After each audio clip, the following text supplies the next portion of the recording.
Well, the Leafs have him. John Tavares, captain of the Toronto Maple Leafs, joining us here on Tim and Sid on the eve of what should be an extraordinary 2021 campaign. John, welcome to the show, man. How I know there's a lot of serious things going on in the world. I appreciate that, but still, as a guy who grew up in this game, is it the same butterflies the night before this season as every other season is? Yeah, there's always an anticipation. I think there is definitely a feeling that something's different with the things we're up against with the pandemic and whatnot. But we're extremely thankful, fortunate that we get to play, and it's a hard time for a lot of people right now. I think even us. Our team, there's our own challenges. I think obviously what we're trying to do on the ice, but even for us away from the rink. So hopefully it's a time that people can get away from what's going on and cheer for their Maple Leafs. And we're looking to obviously have a great year. So excited to get going. You've always been really thoughtful for us. And as you're answering that, I'm thinking like you got a young family at home. Pretty sure you've got some health care in the family, and have been around people who would be on the front lines in situations like this. And Ontario today goes into a state of emergency. So your mindset is like there's a gratitude even amongst the concern that you get to play hockey? Yeah, absolutely. I think that we get to play, do what I've done since I've been a kid and what I love to do. I'm very fortunate that I get to do that. And it's also my job and my career. So a lot of people don't get to do that right now. I mean, majority of us. So you're very appreciative that you get to get up and have that purpose every day. And certainly what we do is followed closely. People obviously, it brings them a lot of joy, a lot of excitement to their life. So there's a lot that's on it when you look at it from the big picture. And just like everyone else, I think, I have, you're cognizant of what's going on in your family and trying to keep everybody safe. And I have my family here at home that's trying to make sure that everything is good here as well as I get into another season, and we'll be traveling around and away for periods of time and doing the best that I can to manage all that. So, there's definitely many differences this year and some other things on your plate that are going to make this very different, like I said, and challenging at times. But in the big picture, very fortunate to be playing. We realize it's a very difficult time for many people. So, I get to step on the ice, put my skates on. That's nothing better than that. So it's a cool perspective. Absolutely. John Tavares, captain of the Leafs here on Tim and Sid. John, I know Leafs Nation listening to this would be remiss if we didn't ask you, after collision with Frederik Andersen today, are you okay? Is he okay? Is there beef between the two of you? What's the situation? There is no beef. I don't want to really have a beef with a human being of that size. So I made sure that I got up and I made sure he was okay and all was good. I had an empty net, and I was kind of surprised when I got the pass.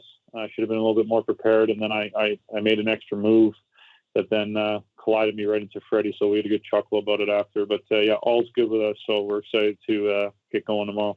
So that wasn't no preseason trying to fire up the boys with a little old training camp fight. That was nothing like that. You weren't trying to get the boys going by running the goalie. No, as much as I try to be around the net enough, I know my boundaries when it comes to Freddie Andersen and trying to send a message to him. So and to the group. So it was a good practice overall today. I think you could just sense the anticipation of the season and the intensity, and I think the spirit of the group and guys being excited. So just glad that wasn't anything more than what it was. How does no preseason affect National Hockey League players? Yeah, it's a great question. Obviously, very meaningful. I think there's many different levels to it and degrees. The best I can relate to is for me was the lockout in 2012. But I went over and played in Europe and played 30, almost 40 games. So I had plenty of game action, obviously different, but still had some the ability to play and have some timing and rhythm to a hockey season. There was many players that year that didn't at all, and we practiced 5 or 6 times from what I remember, and we jumped right into it. So, there was guys trying to earn spots and earn roles, and also development of your young players, getting those opportunities to play in exhibition games, and those are real evaluation and developmental opportunities. And obviously for the guys that are playing, ability to find your rhythm, find your game, and get your reps in, build chemistry with new players, stuff like that. So those are all the challenges and things that come with preseason, and why those games are important. We're all obviously faced with none, and just one inter squads scrimmage. So yeah, it's definitely going to make an impact, I think, to some degree. Obviously, we try to do the best we can to be extremely prepared, regardless, whatever the circumstances are. Across the league, we're all in the same boat. So our group, I think, did a tremendous job of guys just kind of coming in early, getting familiar with one another, inundated with how we do things, and getting back together and preparing the best we can. And obviously, training camp was extremely short, but I think the message from management and the coaching staff, and then the way the guys worked and embraced what we're trying to do and where we're trying to get to, and that daily grind of working towards that, and what has to be involved for us to have success, I think was tremendous to start, and we just got to continue to build on it day in, day out. Leafs captain John Tavares. Leafs Habs tomorrow night live on Sportsnet, one of 5 games as the National Hockey League kicks off this rather unique season. I'll ask you the obligatory Joe Thornton question in a second here, because I know as part of the media that is my job, John. So I'll get to that in a second. But I want to talk about kind of everyone else, or someone who stuck out. Who surprised you the most during this camp? Who stuck out to you?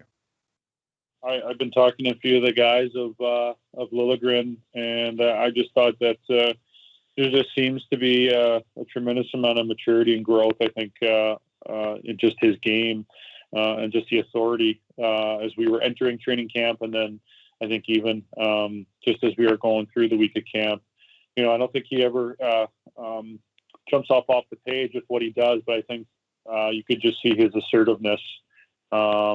And he made some really good strides coming up last year and playing some really important minutes. And obviously our depth on the team and in the organization is really strong. I mean, we got a lot of guys that are knocking at the door. Obviously, Robbie Robertson, came in and did tremendous things for us to do what he did at his age in the playoffs last summer, and then just the work he's put in and how driven he is and his skill set. And he's still coming around and really just trying to be as ready as he can for an opportunity. So we got a lot of young guys that I think are really starting to really push, and those are just 2 of the examples. But we had a lot of guys that I think came in really well prepared, and certainly obviously want to be a part of this. All right, here's a Thornton question, because everyone's extolling the virtues of Joe, obviously. But I want to flip it, John. What's annoying about Joe Thornton? Like, he can't sing, obviously. We found that out recently. What's annoying? What's annoying about Joe Thornton? He's just too good. Play that long. Play that long is just extremely impressive. You just pisses you off why you don't have some of that eye-popping vision and some of those skill sets that he brings, I guess. It's hard to say at this point, as we've only been really together for just a couple of weeks, and I've only had the one experience with Team Canada with him, but he's tremendous. He's going to be just so important for so many of us, and obviously he's going to bring a lot to us on the ice. But I know for me, I'm thrilled to have him, to learn from someone who's been through everything he's been through, what he's accomplished, the status, and what his resume shows. And just for me, I've always been known as obviously a pretty serious guy, and I think I've tried to really grow and mature in other areas of just trying to really enjoy things and show that a little bit more. I don't think it's my strong suit, but just his ability just to put on a smile every day, have fun, and joke around, and still have that competitive aspect, and having that balance is something that I know I can really learn from and take from, and I can really lean on them for many different things as I kind of continue to grow with my role on the team and where I'm at in my career. So, I know for me, it's I'm just going to try to just be a sponge. He's such a great guy, obviously such a great player. It's such an impactful piece to our group. Does it make it easier for you to be a leader with a C, with a guy? Like, I would imagine that because of his reputation, having a big personality like that can just walk into a room and kind of make himself what he is. But does it help you lead to have a guy like that to kind of deflect sometimes? And like, I've even seen it from the media, like you've had a quieter training camp because a lot of people have wanted to talk to Jumbo Joe. Like, can it help? Yeah, 100%. I think anytime Joe Thornton steps in a locker room, there's an incredible presence, an incredibly positive presence. And it's not just that it's Joe Thornton and you have this intimidation factor. I think he walks in and all of a sudden you see this guy with this massive beard and then all of a sudden this big smile coming across his face, asking how you're doing and what a great day what a great day it is and how excited you're about to get on the ice, and just the way he interacts with everybody. And then obviously what he's accomplished as a hockey player and how driven he still is, and to be doing what he's doing at this age is incredible. So there's just an incredible presence to him. And that's just massive in terms of just setting the example, the standards we want, the type of culture we want to be about. And anytime you have more people like that only brings the group closer together and only sets the culture to a higher standard. So I don't have all the answers. Being the captain, I've always stated it's so important for me to have people to lean on around me. I make plenty of mistakes. I have plenty of days that don't go well for me, and I need guidance. I need different perspectives and different people to lean on, and to have many, I think, ranges from older to younger, new experiences that have happened over time. Just more of that only helps me become better and do a better job as a captain and helping maximize the potential of our group and our people. John, it's interesting to hear you go down that road. I mean, you've always, and you mentioned the serious aspect of the way you go about your business previously. You've always seemed like a guy to me who's pretty sure in how you go about that business. But just to hear you talk about the captaincy and to learn how to grow into the captaincy, is that something we don't talk about enough? Never mind in Toronto. I mean, which is a whole nother animal, as you know. But sports, just learning sports in general, just being a captain, we don't give enough credence, I think, especially hearing you talk. We don't give enough credence to how that is a constant learning process as well, despite the fact you're a big ticket guy and there are statistical expectations, yada yada yada. I think it's really interesting to hear you go down that road. Yeah, maybe I just screwed myself. You could talk a bit more, but I mean, I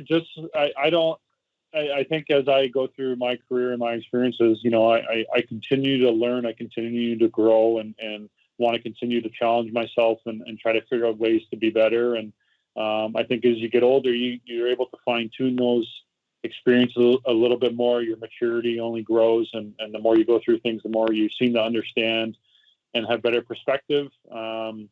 Even when I was younger, being serious, I think I've always had the thought in my mind, never take things for granted, but it's always gets a little bit easier to understand what that truly means as you get older and you go through many experiences, many seasons. I feel like there's been a lot of ups and downs. Definitely haven't had the success I'd like to have, most importantly from a team setting. And, you only get so many kicks at the can, and really to be a professional athlete, professional hockey player, you only get to do it for a very short amount of time.